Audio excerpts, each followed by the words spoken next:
One of the biggest ironic barriers to money that most people don't understand is a cheap mentality. So a lot of people feel very proud of nickel and diming things and having a cheap mentality and saving this and saving that. Look, there's nothing wrong with a bargain or a budget. I'm all for that, and I believe in responsible and healthy finances. The challenge really comes when people want to reduce you into something, or it's not even a big deal and they want to reduce it, or they want to reduce something in their mind consistently. It's virtually impossible by universal law or any other laws underneath that in a subsection that correspond to bring in opportunities and money into your life if you do not see the value and the risk. Basically, there's a lot of people don't see it as a risk, they see it as, oh my god, and it's they're risk averse instead of going towards risk. And the reason for that is because people live in fear. So let's really talk about fear when it comes to money. It's that old saying, scared money makes none.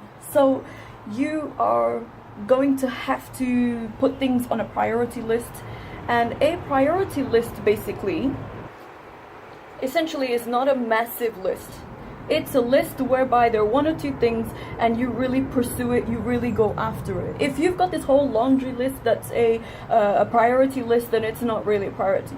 With your finances, what needs to be a priority is what gives you the highest return in anything. Don't just mean business-wise, I mean in life, basically. If you're putting money towards something, is it giving you a skill? Is it making your life better? What is it?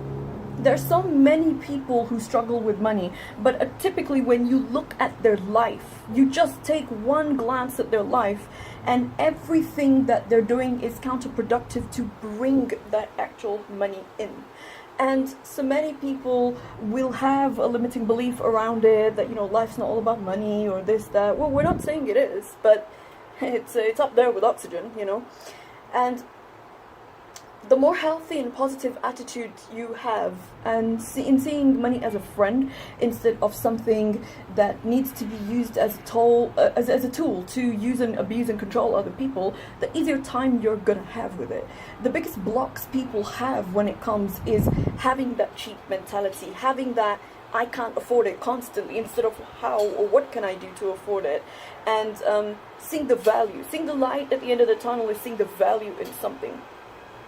There is going to be a lot of people who will try and talk you down into, wow, that's a lot, or you spend a lot, or you do this, or you do that. But when you put money towards something, and typically you put money towards solving a problem, you'll often come to find that it's much easier and you see the result faster with it, as opposed to, again, what I said in the beginning of the video, nickel and diming things and wonder why you're not really getting anywhere. Hire professional help, hire people to help you, that's what they're there for. I don't have the money, okay, then figure it out. I know that sounds harsh to say, but people are there to help you professionally. It's your job to figure out how you're able to offset that a little bit of that burden that don't carry everything by yourself onto people, so that it makes life easier for you. That cheap mentality will keep you stuck, and that cheap mentality will never allow you to truly experience what this world is about.